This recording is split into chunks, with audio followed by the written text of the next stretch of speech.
Hi, everyone. I'm Margaret Hask. I'm director of the Cornwall Library. I'm very happy to welcome you to this event. It's a collaboration between the Cornwall Conservation Trust and the Cornwall Library.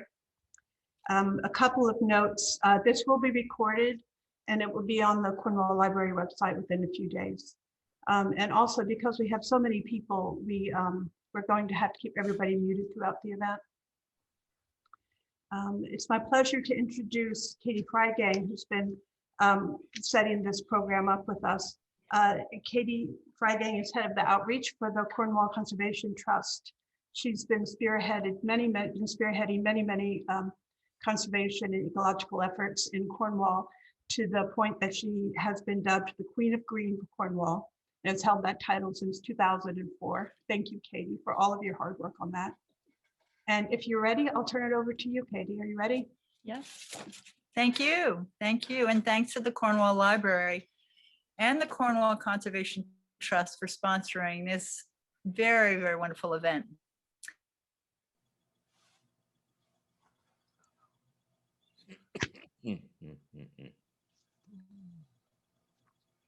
But also provided photography, PR, and technical assistance for the program.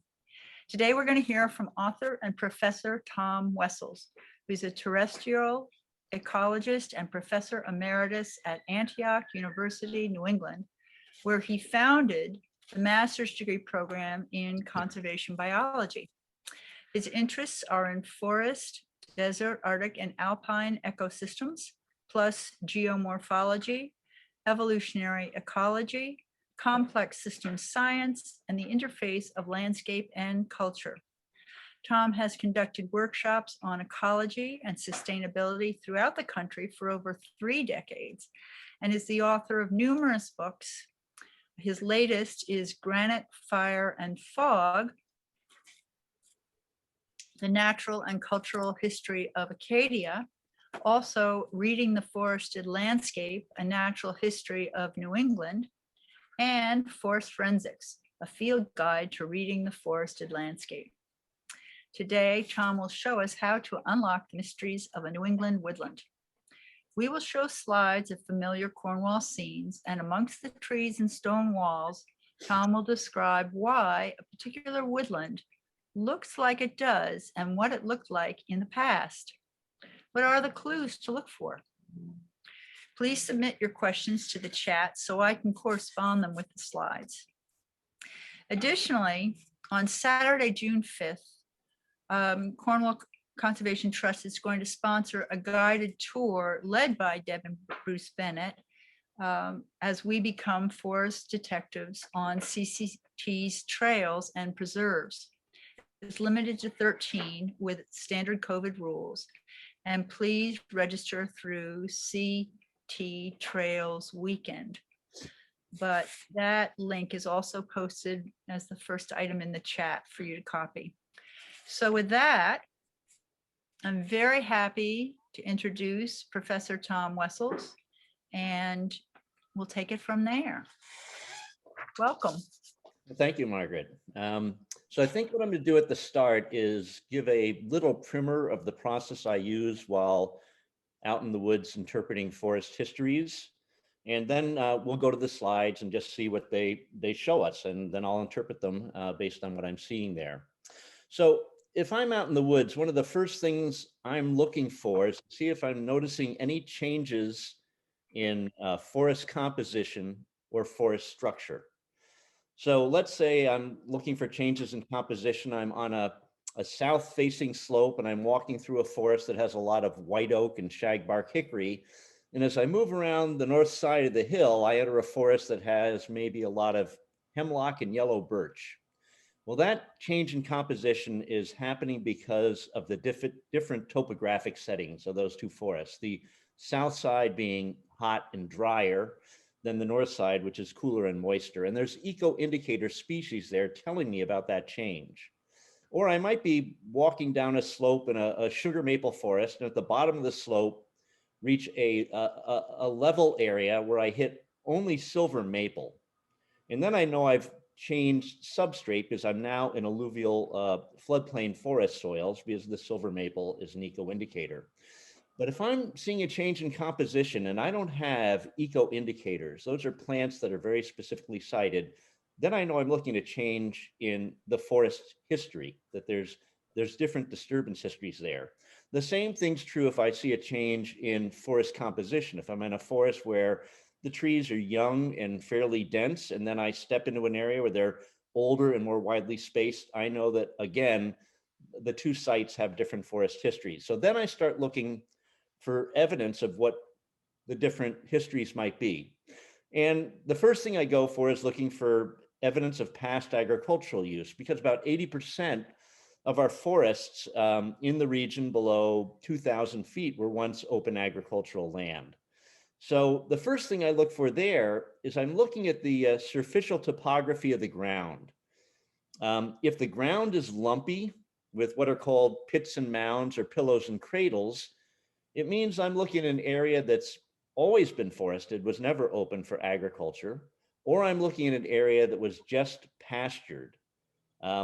However, if the ground is smooth and even on the surface, even if it's sloping, then I'm looking at an area that was plowed in the past, either for a hay field or a crop field. So if I find smooth, even ground, I'm going out to the perimeter of the parcel to see if I can find stone fences, because if I get a stone wall that has a lot of small fist-sized stones in it, that tells me that that was formerly a crop field, because only small fist-sized rocks come out of the ground in crop fields. If I find walls only with large stones, I'm most looking at a hay field. Now, some sites may be sandy substrates that aren't going to produce rocks for stone fencing. So then if I'm on a sandy substrate that has smooth, even ground, I am going to walk down slope. And if I'm on a crop field, I'm going to see what I call a bottom plow terrace, a terrace that juts out from the slope and then drops down. And that's because that's where the plowing stopped and all of the soil pushed down slope, build up that plow terrace. If I don't find that feature, then I'm most likely looking at a hay field. So this is the sort of evidence I'm looking for looking at agricultural lands. If I don't find differing agricultural histories, then I'll start looking for evidence of logging in the form of coniferous stumps like pine or hemlock, which you can differentiate because hemlock stumps retain their bark. It's very rot resistant. Or I'll look for multiple trunk trees that have 2, 3, 4 trunks coming out of one root system, where the original trunk, which you can estimate the size by sort of drawing a diameter ground level through the center of those multiple trunks, where the original trunk was of decent size, maybe 1.5 feet or larger.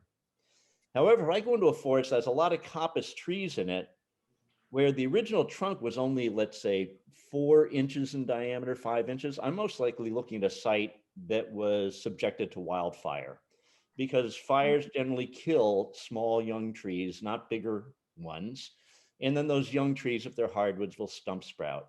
So this is sort of the evidence I'm generally looking for. There's a lot of other things I'm looking for as well, but that's sort of the template I'm using in my mind as I'm walking around trying to figure out why forests are different, when they stand adjacent to each other. So that's just a little bit of a primer. And I think what we'll do now is go to slides and see if we can start looking at the actual evidence that I can pick up. So Bruce, if we can just go to those, I guess we will do that. So I guess that means we'll do the split screen with the slides.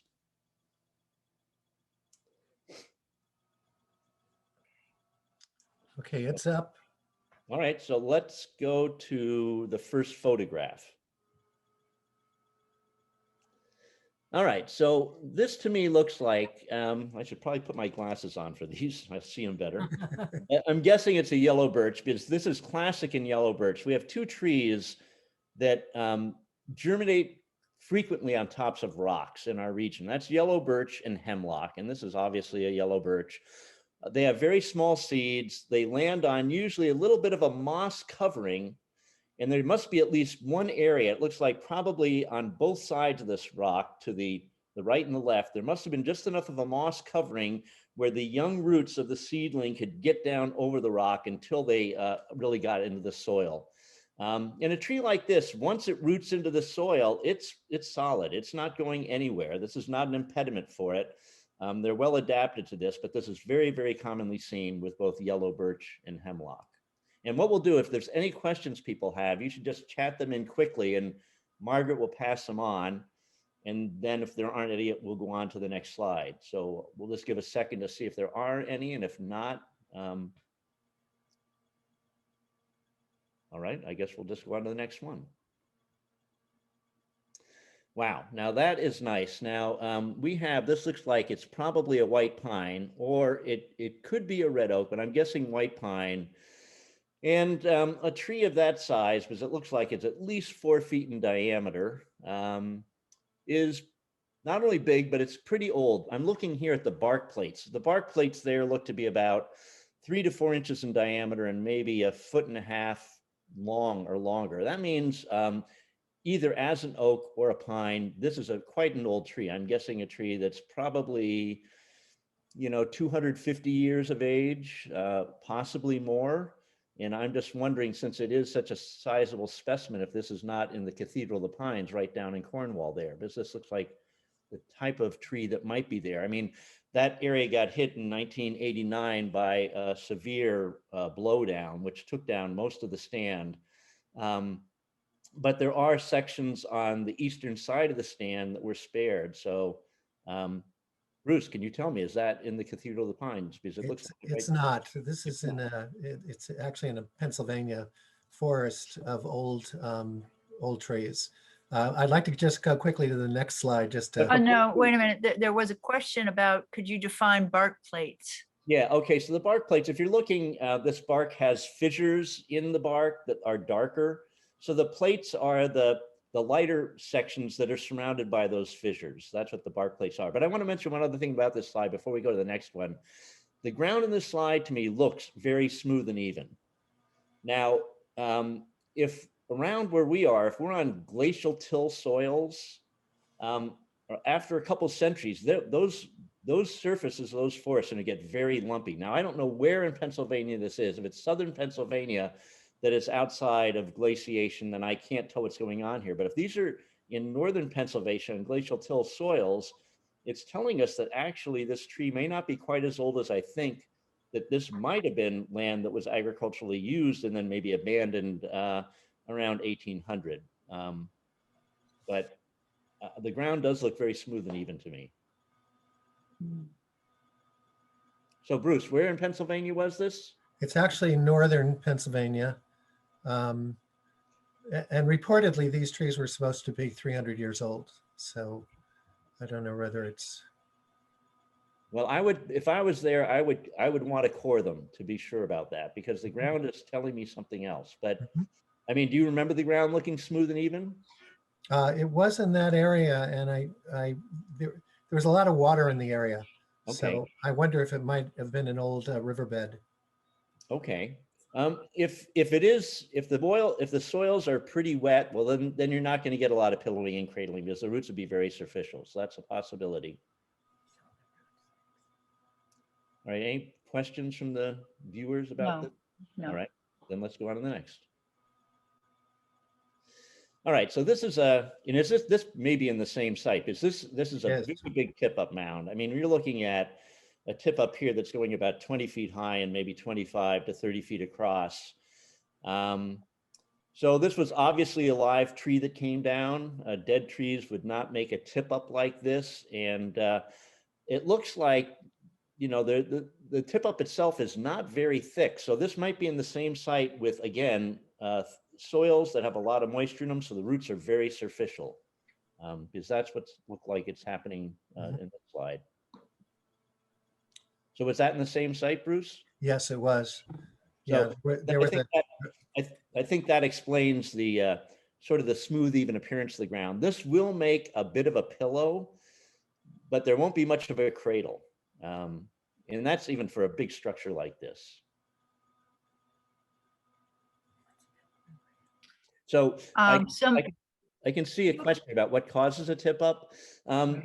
So live trees, when they get hit by wind, or maybe get a lot of snow and ice loading, if they're alive, they're going to get knocked down. And then the roots come up out of the ground, making that tip up structure, and they bring up the excavated earth with it. A dead tree wouldn't do this. Dead trees usually, most dead trees develop usually a rot collar right around the base of the trunk, because that's where you get advanced decay due to the fact that there's a lot of moisture there. And they usually snap off right near ground level, but leave a little bit of a rough stump. But a dead tree, if it does come out of the ground, if its roots come out of the ground, oaks often do this. Standing dead oaks will often just sort of pop out of the ground. They just have these little root nubs, but they won't make a tip up like this. They don't, there's not enough root there to bring up something like this. Any other questions? Next. Yeah, let's go to the next one. All right, so this looks to be either a white oak or a white ash, or maybe a bitternut hickory. It's got a basal scar at the bottom of it. That's that opening there. And basal scars are usually caused by one of two things. It could have been a previous logging operation where a log being dragged out of the forest hit the bark at the base of this tree and ripped it off, which opened up a wound, which eventually, since that wound is open, fungi get in there, decay gets in there, they start opening up this scar or this opening. The other possibility is this could be a fire scar. If you get wildfire and there's a bunch of debris at the base of a tree, maybe a fallen log, a lot of branches, that creates what's called a fuel pocket. The fire burns there long enough to kill the cambial tissues under the bark, which eventually, after a year or so, the bark just sort of peels off or falls off, exposing the scar, and then rot gets in that way as well. My guess is, looking at this, it may not be a white oak, because white oaks usually have very rot-resistant wood, and even if they get basal scars like this, they often don't decay out. So my guess is, my guess would be more like a white ash or a hickory would be my sense of it, just because of the amount of decay that happened in that scar. Any questions with that one? All right, I guess we can go on to the next one. All right, so now this is interesting. That we definitely have a footpath here, but it looks like it's up almost on an esker or something. And then we have flat terrain up on the right, and then an area eroded out. So there's a couple possibilities here. This could be a barrow, or like what's called a sand pit or an earth pit, where material was excavated out of it, because the foot trail and the area to the right behind that's sort of level looks about the same level or same elevation. And it looks like there's another area that was dug out on the left. We don't see as much of it. So my first guess is that it may be a barrow, or that earth was excavated from. The central ridge where the trail is not really big enough as an esker. So I'm guessing things were removed from there, but it certainly doesn't look like a stream bed in there. So I'm guessing that that was earth removed at one point on each side of where that trail now exists. And I don't know, Bruce, do you know the history of this site? Am I close on that, or is there something else? This unusual form started just in a hillside, so it's not a road, and No, it went on for about almost 3/4 of a mile, and then it just stopped. It just dead ended. So it didn't seem like an excavation. We just couldn't figure it out. Couldn't figure out what it was. That would be one I'd have to come back to. So I saw someone asking what an esker is. An esker is basically an esker is a subglacial stream bed. So as a glacier's melting away, crevasses bring water down, bringing sand and gravel and material. And when they hit the bottom of that bed, it's all deposited. And so this stream actually works its way up into the glacier as the bed rises. And I saw Pete mention that maybe it's a railroad bed. It's not wide enough. That's the problem. Unless it's eroded out, it's not wide enough. Unless the railroad bed was down in the valley to the right. I guess that is a possibility, but it looks like there's also a valley off to the left. So I almost need to see a bigger image, but Pete might be right that to the right, that could have been a railroad bed that was excavated to keep the grade the same along that run. And that would maybe explain the length of it. If it was very straight, that would also be a good indication that might have been a railroad bed.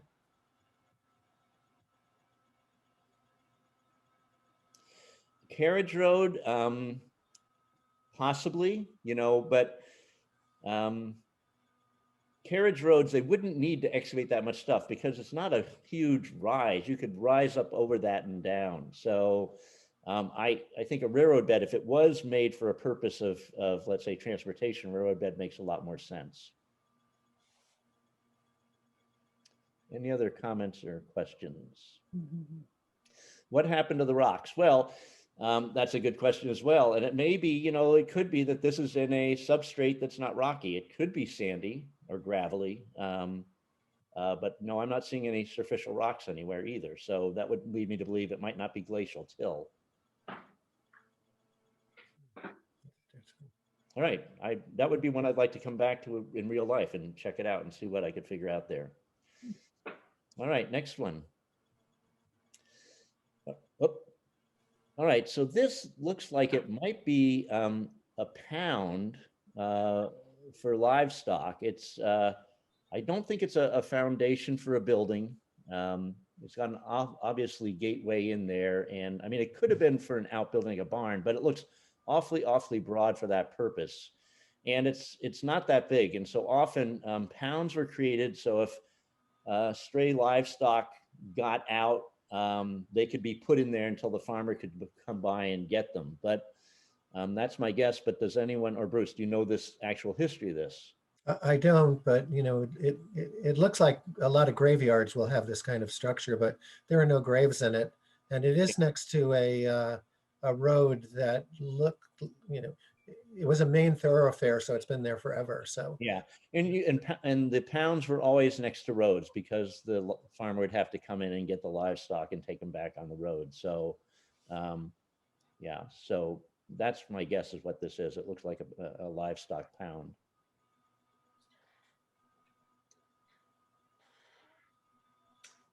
Question about the trees behind it, and also, yeah. So I see a question about how old. Well, this would have to go back to at least the 19th century. It's possibly earlier, but certainly not 20th century. It'd be earlier than that.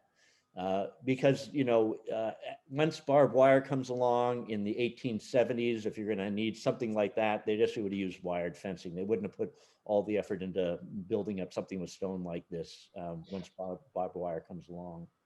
Is there anything indicated by the trees that are behind it? Well, it just looks like a pretty young forest back there. It doesn't look like a very old forest. That would just indicate that this was once open agricultural land that was abandoned not too long ago. My guess is that, I'd have to go in there to be sure, but if there's no evidence of logging in there at all, my guess is that abandoned, probably, mid 1900s, something like that.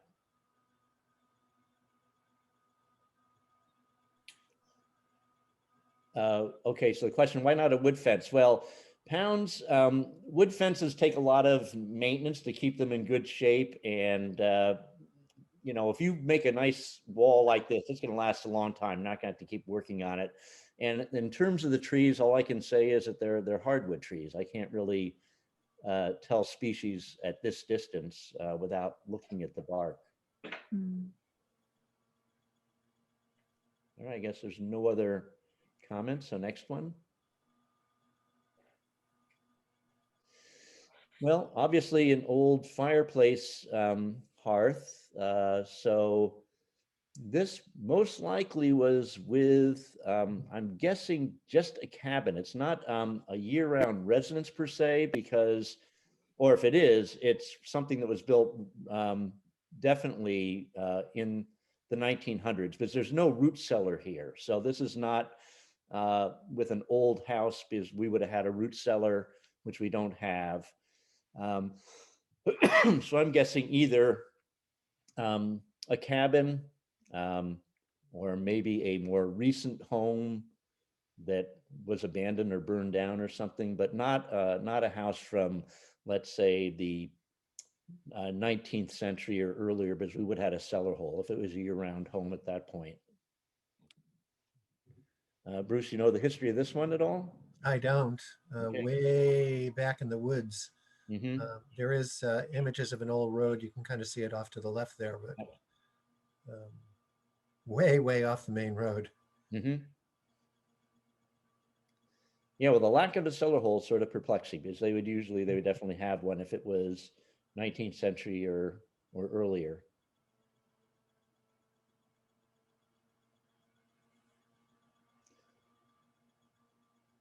There's a question about, did all 18th century homes have cellar holes?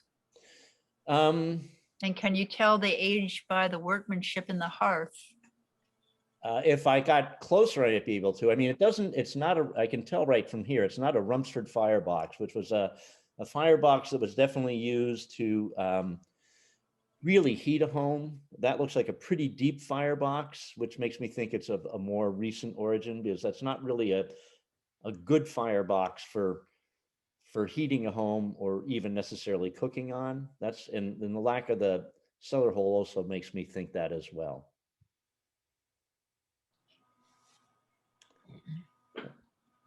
All right, I guess there are no other questions or comments. Maybe the next one.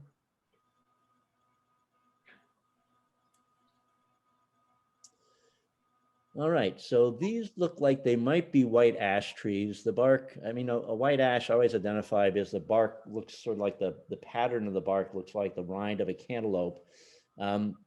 Obviously, that tree in the front looks like it's probably dead. It's a lot of bark has been exfoliated by woodpeckers. And it also looks like these two trees, I mean, it's possible that this is a multiple trunk tree that was cut at one time and stump sprouted, set up two sprouts. And it looks like they actually grafted together. I think I'm seeing a graft in the trunk there, right below where the bark has fallen off the right-hand trunk. It looks like those two trunks are fused together. So either two white ash that grew up right next to each other, or a tree that was cut, then stump sprouted, set up two trunks that then grafted. And later, this front trunk looks like it has died. I can't tell what's going on with the back one, but the front one has.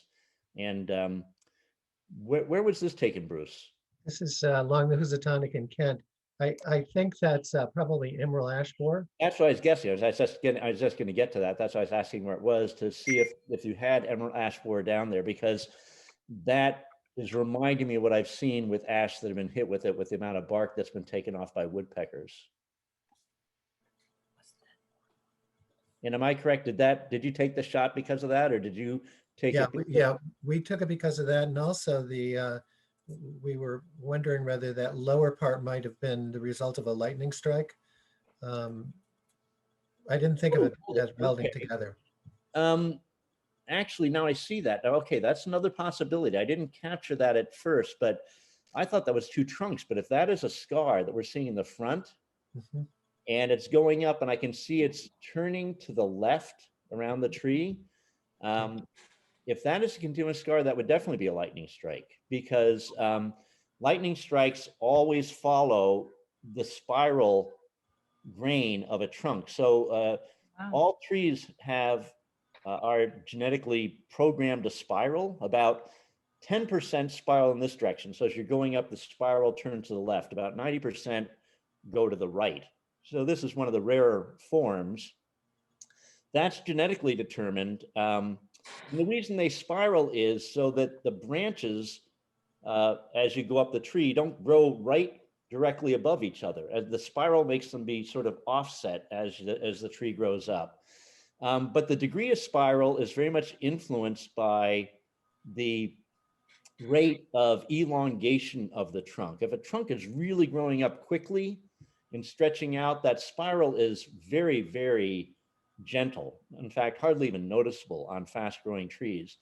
But if a tree does not elongate quickly, if it's, let's say, wind stunted or canopy suppressed, or if it's an old growth tree, or if it's a tree growing up out in the open, like a pasture tree that grows out rather than upward, those spirals get much more pronounced. But lightning will follow them, and I didn't catch that right away. So maybe that isn't a double trunk tree. especially if you don't have something in the back like this, that would be, yes, a lightning strike that spiraled up to the left. So do you see this longer question? Can you speak about the long range effect of the emerald ash borer in Connecticut forests? What will that loss do? And what about the amount of standing dead timber? What's the fire risk? Fire risk pretty low because white ash decays pretty quickly, which means that it's going to hold a lot of moisture. I wouldn't be too worried about the fire risk, but in terms of the forest, it's going to have big ecological impacts, especially on our more enriched sites where white ash is far more common. I think that, you know, as pretty much all of our blights, the ash won't be extinguished. When we get like exotic pathogens coming into island situations where you have smaller populations and less genetic diversity, they often do cause extinctions. But in a species that has a large range in a continental landmass, there's usually enough genetic diversity that some of these trees are going to have resistance. And it's why one reason I'm telling landowners that I'm interacting with around this, be cautious. Don't just start cutting white ash because you're worried to lose them all. You may have some trees that have resistance and you don't know. And white ash is not a vigorous stump sprouter. It can do it, but it's not vigorous. And so you could be extinguishing trees that have resistance. So in the run over a few centuries, this is going to have very big negative impacts. But I have a feeling that, you know, 1,000, 2,000 years from now, we'll probably, if we were around, probably would see white ash in our forests. Something similar happened to hemlock about 5,000 years ago. Eastern hemlock was throughout its range in North America. And then for 1,000 years, between 5,000 and 4,000 years ago, we have no evidence of hemlock pollen anywhere. It looks like the species disappeared, but it obviously came back. And you know, the same thing happened with the American chestnut. I think since 2012, I've come across now 6 different stands in New England that have American chestnuts that are resistant to the blight and are reproducing. If you go into those forests, you can find seedlings and saplings and trees of all different sizes. Eventually, the trees do die. They make it to about 14, 15 inches, and then eventually they die, but they've had probably a good 50 years of reproductive time. And since American chestnut has to cross-pollinate to make viable seeds, the odds are the next generation will be more resistant, and the next generation after that even more resistant. And after a number of generations, I think we'll see native American chestnut coming back. And I think that'll be the case with pretty much all of our trees suffering pathogens. It's going to be a bad scene for a number of centuries, but eventually they'll return. The one that worries me the most actually is American beech, because beech bark scale disease, as it sickens those trees, beeches are one of our few interior forest trees that can root sprout. So as trees sicken, their roots send up a dense stand of young understory stems. And they're, of course, genetically identical to their parents. And then they get hit, you know, when they get up to about 6 inches in diameter, and then they root sprout again. Eventually you get these understory thickets of beech that become almost impenetrable and act almost like invasive species that exclude everything else. And studies are showing that about 2 to 3% of our beech are resistant, but their nuts cannot compete with these understory beech clones. And so in a forest that has this pathogen, non-resistant trees are increasing while resistant trees are decreasing. And I just don't know how that plays out. That's the one that I'm, I guess, most worried about. So any questions or comments on that? All right, well, let's go to the next one then. All right, so this definitely looks like a multiple trunked white oak. And those stems look to me like they're probably, I'm guessing maybe 18 inches in diameter, 18 inches in diameter, which means by drawing a circle sort of through the middle of those 3 trunks, the original tree was probably about the same size or a little bit bigger. So I'm guessing this is pretty good evidence of logging, that a white oak was cut here, stump sprouted, 3 of the sprouts faded up today where they're maybe about a 1.5 feet in diameter, something like that. Hmm. Any questions or comments on that one? No. Okay, let's go on to the next one then. All right, so here we got a lot of down trees and they look like conifers. At least the one in the foreground looks like a pine or a hemlock because I'm seeing limb whorls there. It's hard to tell if they're all lying in the same direction or not. Generally, most of our blowdowns, if we get them, knock trees down all sort of lined up. And these look like they might be on a lot of different directional patterns, which could indicate a tornado, but tornadoes will drop trees in different ways. Or it could be an area that was subjected to snow and ice loading, because any tree that, you know, gets a heavy load, if it's leaning at all, that's the way it's going to fall.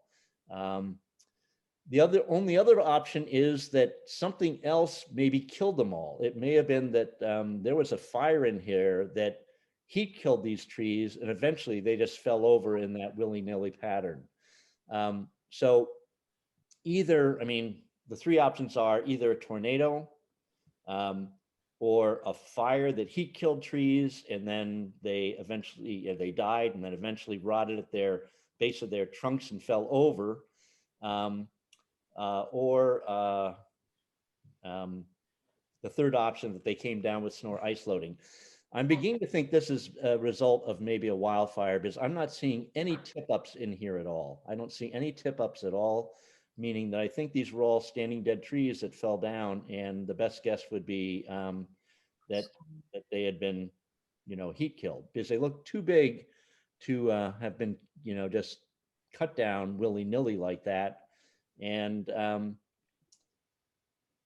the only other possibility could be red pine scale. I know you have red pine scale down in Connecticut, and that scale insect could kill red pines, but they tend not to be as rot resistant as these trees look. These trees look like they've been down for a while, rotting away, because I'm looking at the limb whorls that are sticking out. Those would have been probably from limbs that were covered in outer sapwood that's rotted away. So I'm going with I think maybe wildfire that killed these things and eventually came down. So Bruce, do you have any knowledge of this site? Yeah, your last guess was the one that it is. It's red pine blight. Okay, red pine blight. Okay, Yep. so that makes sense. They look not as rot resistant as red. I mean, look more rot resistant than red pine I'm used to, but that would make sense. Okay, any other questions? There's a, referring back to the previous slide, how can you tell from a distance that a stand is hard or soft wood? All right, well, that one right there, I'm just doing that by bark pattern, and that's very much looks like a white oak bark to me. So that's how I'm identifying that. In terms of the next slide, which shows the down trees, they have limb whorls. That means if you look at the tree in the foreground, you can see 3 remnants of limbs circling the trunk, 1 on the left and 2 on the right.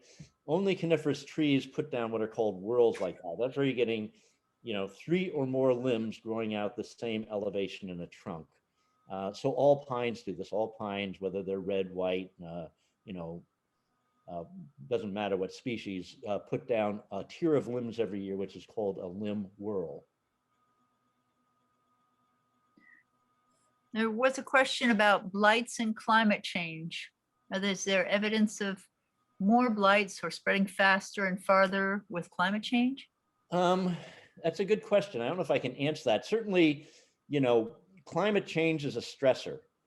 So it means that trees that may have resistance may not have as much to resist, you know, a pathogen. So certainly climate change is not going to help. It's going to weaken trees so that they're going to be more prone to being killed by pathogens. So because it is an additional stress.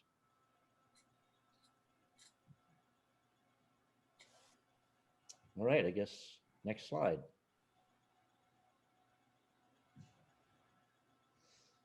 All right, it looks like we have a woods road here heading through the forest. That's a little bit wide for just a footpath. We have on the left, it looks like a white ash again that's of larger size, and then lots and lots of small, denser trees. So, and that tree on the left is a forest-grown tree. It didn't grow up in the open, so it wasn't like it was there in an open area and then the land was abandoned and everything else came in and grew up. If that was an open grown tree, we'd have noticeable low limbs, large low limbs. We don't have anything there. So that means that something happened in this forest that took out older trees and then allowed this younger stand to come up. And again, I'm not seeing any stumps in here, nor am I noticing any multiple trunk trees. So that's sort of ruling out evidence of logging or fire. So this is a bit of a perplexing one. I'd have to walk this site, I think, a bit more to see what evidence I could come up with, because we have a forest grown tree, meaning it grew up in a forest stand on the left of the trail.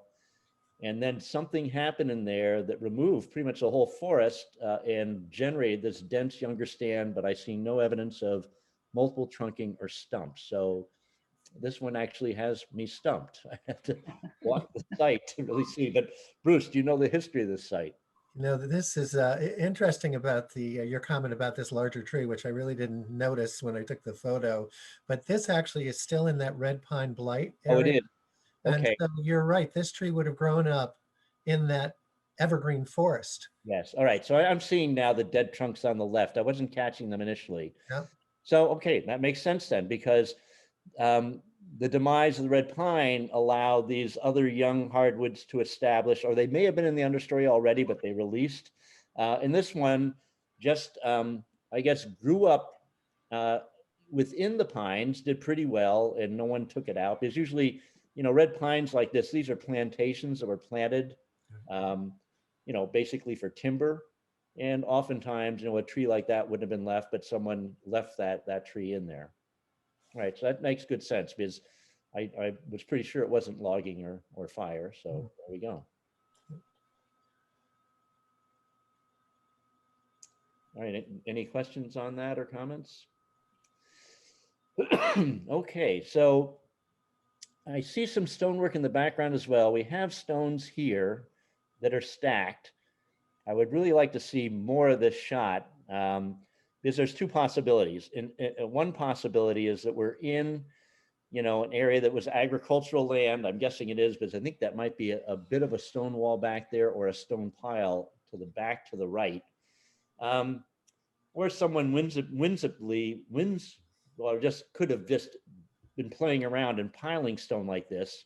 But I'd really need the whole site to interpret it. But I'm guessing that this is probably most likely due to former agricultural activity. But I'd need to see more of the scene. So maybe Bruce, if you can give me any other information I may be missing, that would help. But you're right, there is a wall, so it probably wasn't old pasture, but you know, the question was, who would do something like this? Well, that's what I'm saying. It looks whimsical. It doesn't look like, Right. you know, the sort of thing that's just utilitarian, getting rid of rock. And it's done in a way that, you know, often when you have boulders, if the rocks will be piled up on it, it's often smaller rock and stuff. So this looks more like, you know, someone might have been playing around. But I'd have to see if there's more of these out there or whatever. One clarification to a previous comment you made about red pine plantations. Are all red pines plantations, or they're wild ones, or could you speak about that? There are wild ones, but they tend to be on really dry, often bedrocky sites. I mean, there is a native one near you in Cornwall down, I guess it's probably in the town of Millerton, New York, or Salisbury, Connecticut. It's at the very southern end of the Taconic Range there in that area. And there is native red pine there that I know of. But if you're looking at lowland sites that are on basically regular soils, in southern New England, you're looking at pine plantations where the red pine were planted, because it's not that common except on these drier, more rockier sites.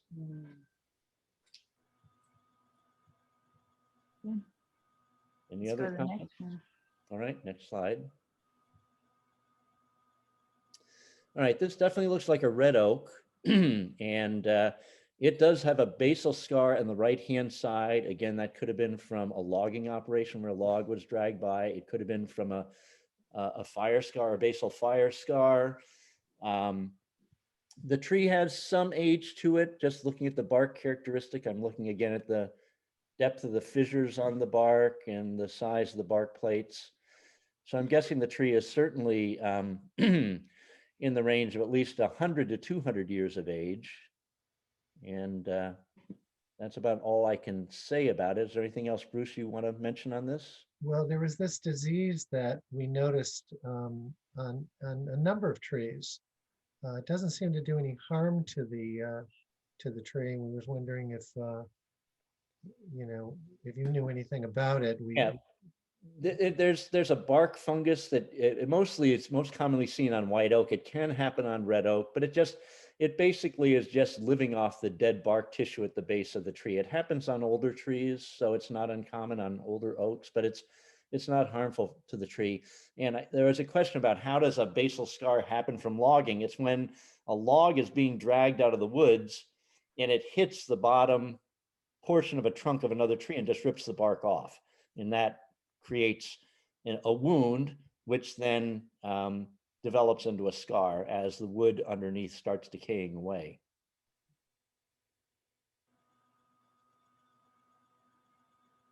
The question about what tells me it's a red oak, just the quality of the bark.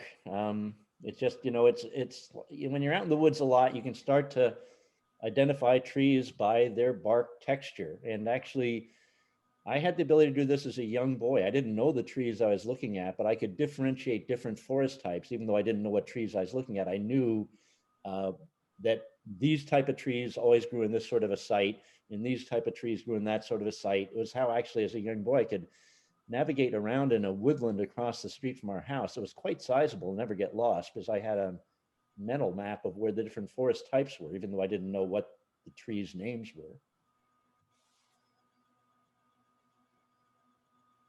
All right, I guess next slide. All right, so that is definitely a raised mound.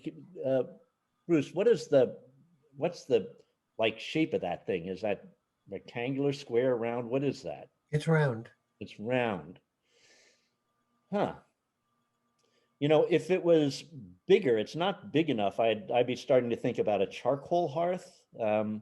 Round structures like down in Connecticut, especially in Western Connecticut, where there is a lot of works, charcoal hearths are common, but they usually were, something like, maybe, 30 to 40 feet in diameter and circular and stuff. And they weren't usually raised up. They were usually flat on the ground. So I am not sure what that is. I mean, that's not a natural feature. That's human made, but what it is or why, I'm not sure. Any guess? I mean, do you know anything about it? No. Okay. So I can't say much anymore. Define charcoal look at backside.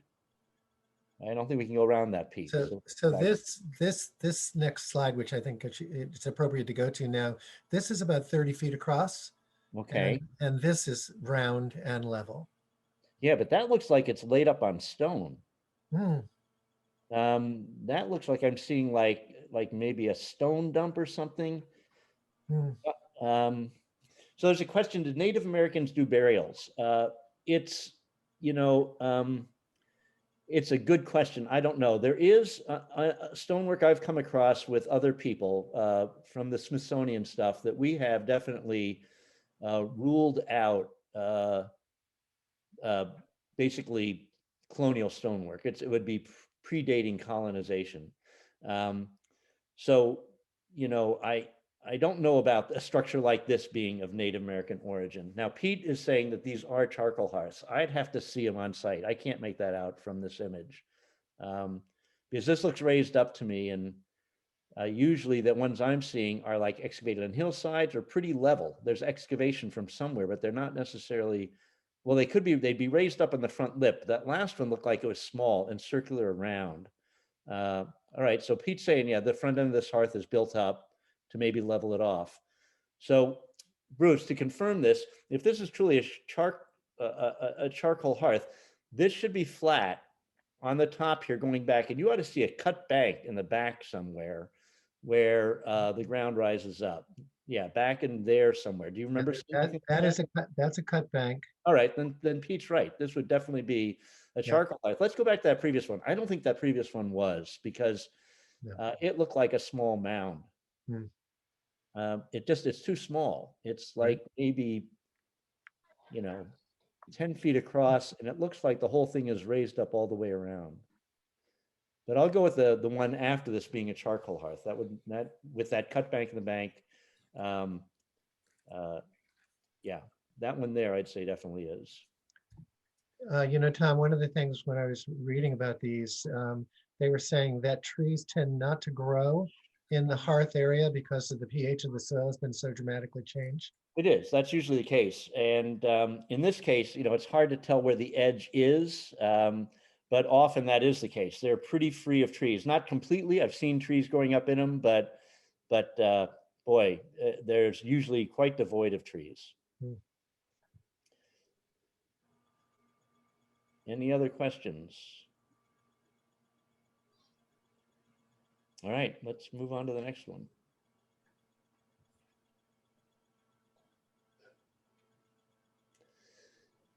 All right, I wish I could see more of this. This is definitely a scar at the base there. It could have been a low limb cutoff. It could have been a scar. And it looks like to me, again, this is probably a red oak that was double trunked. Is that true, Bruce? Is this? Yeah. So it looks like double trunked red oak. I'm not quite sure how that scar happened. Usually if it's, from logging, it'd be a little lower, but logging equipment can do something like that. But we do have a scar there. It could have been, like I said, a low limb, but it doesn't look like this place a low limb would usually grow on a oak, but I'm pretty sure it's a oak that was logged, stump sprouted, sent up 2 trunks, and then somehow got a scar on that right-hand trunk. Yeah, it looked like a limb scar to me, and it was remarkable how low it was. Yeah, and that's what's perplexing me, is that just the way the tree is growing, it doesn't seem to me, I'm not seeing much of it, that it was open grown when it stump sprouted. So usually you wouldn't get a limb that low, but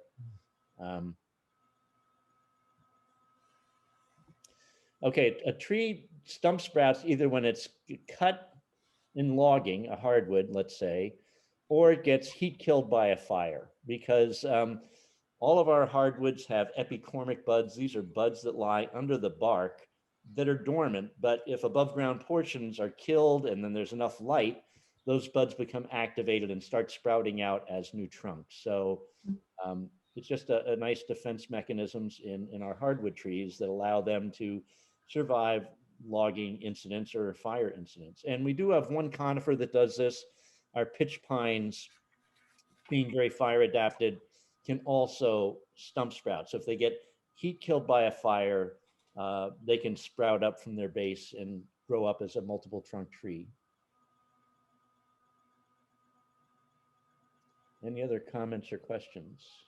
Well, there was one comment in there about dating by scars, or can you determine the date of the logging from the scar? If you have hemlocks, you can. Hemlocks, the callus. So in this shot here, the callus is the lighter color bark that's growing out over the wound. It's a smoother texture.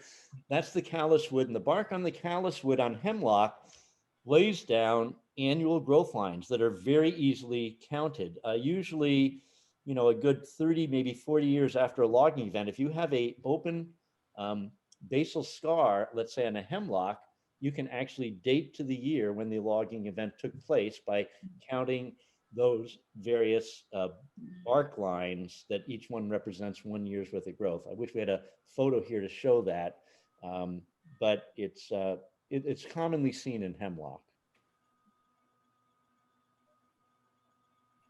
For other trees, it's not easy. You just have to give a guess. But hemlocks, you can actually date it to the year if you have those bark lines, those annual growth bark lines. All right, next shot. There is a charcoal question here about did they only use specific tree species for charcoal, or did they use everything? No, they definitely selected certain trees. I mean, they really wanted to go for oaks, chestnut. They wanted to have trees that would sort of combust at a similar rate. Is different trees burn at different rates and stuff. So they often use single species, but they wanted trees that, you know, basically had more BTU content. So oaks were commonly used, chestnut was used. You know, things like maple, birch probably weren't used. They just didn't have enough BTU content.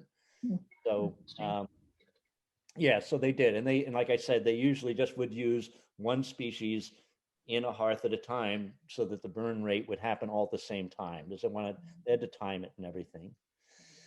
All right, so here we have a stand, and I can see this that says Hemlock Forest, and I'm guessing that's the case. I certainly can see what looks like a hemlock on the very right-hand side. The larger tree on the right-hand side does look like a hemlock with bark. And there are looking like there's hardwoods in here as well, because the double trunk tree on the left looks like a hardwood to me. I can't quite make out what species, but and I can see in the slide, the ground is lumpy. It's not flat and smooth. You can see like these sort of mounds in there. And this is what is called pit and mound or pillow and cradle topography. These are the result of live trees falling over. So the tree comes up out of the ground, making the tip up, which we saw earlier.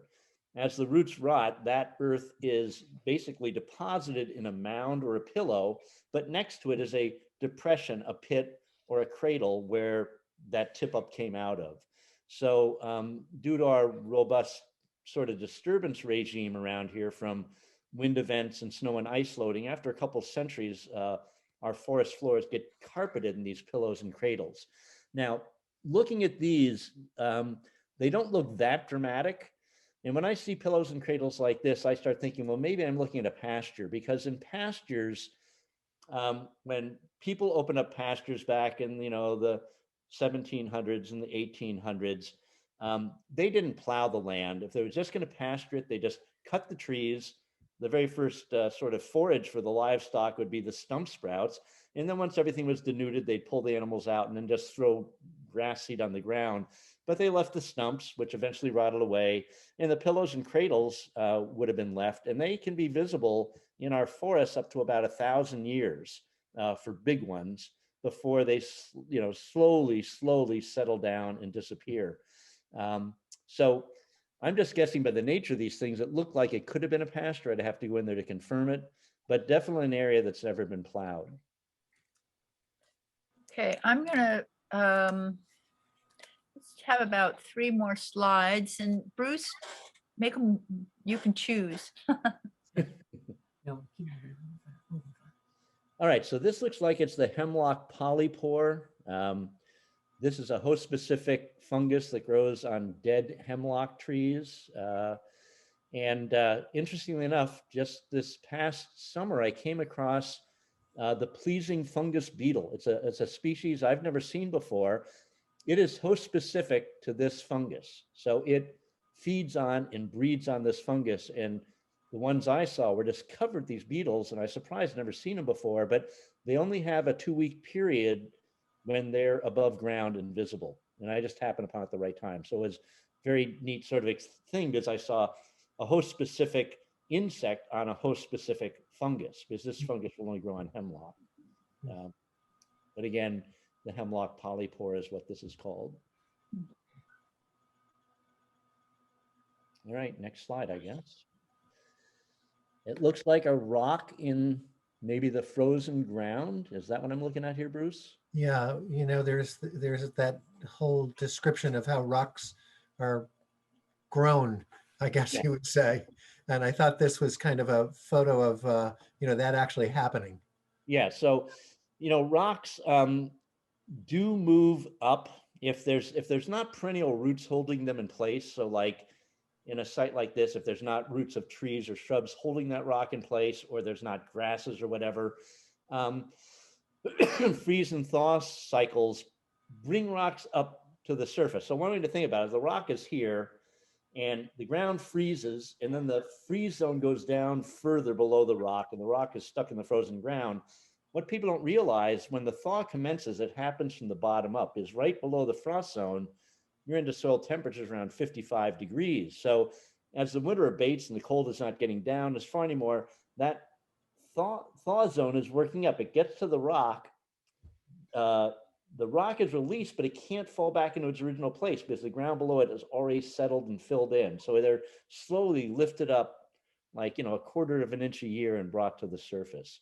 But that won't happen if they're perennial roots stitching the soil together and holding those rocks in place.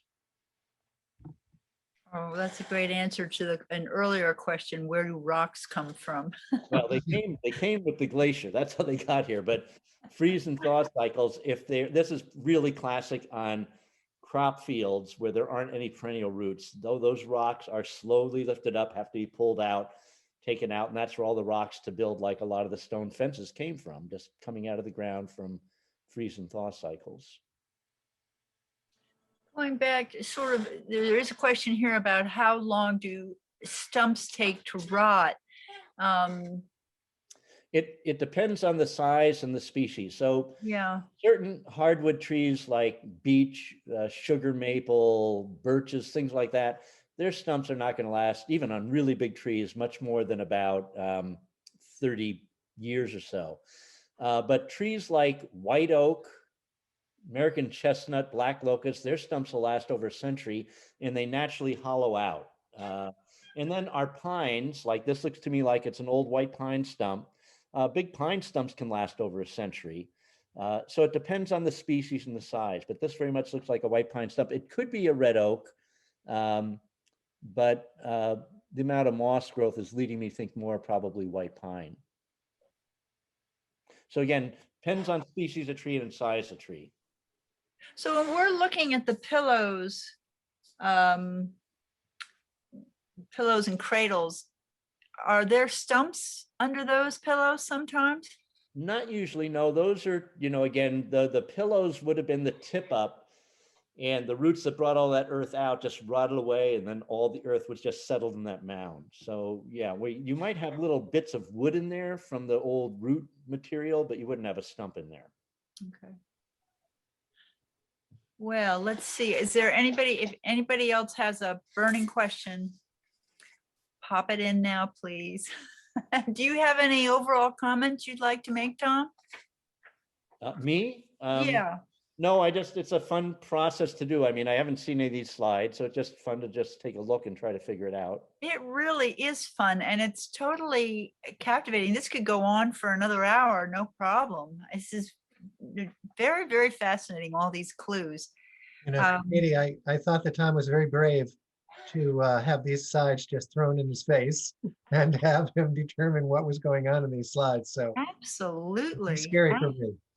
Absolutely. Well, I hate to say it, but I think we're going to have to close. Can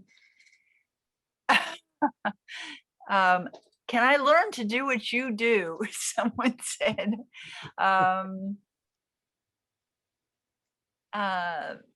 Yes, you can if you just go out there and take a look. I mean, the book Forest Forensics is a guide to helping you learn how to do it. And I think the more people do it, the more they can pick up on it. It's really developing pattern recognition and just sort of developing a mental map of the type of evidence to look for and how to interpret it. Right. Well, and of course, you've written some wonderful books that people can go to. And then at the beginning of the chat is the link for the Connecticut Trails Weekend. And Deb and Bruce are going to take people on a walk and actually help you hone your skills as forest detectives here. So I guess it's time for me to thank everybody. And if you want to go back and review this, the recording will be on the website at the library. So I think I'm going to close and just say the Connecticut Conservation Trust wishes you very happy hiking this summer, please use the trails and see what you can see and talk it up with any of us. All right. Thanks very much. Okay, bye-bye, everyone. Hi, Tom. Thank you. My Thank pleasure. you so much, Tom, You and bet. everybody else. Thanks, Bruce, Margaret, and sorry. All right, well, everyone have a good dinner. Bye, good night. Good night. Good night.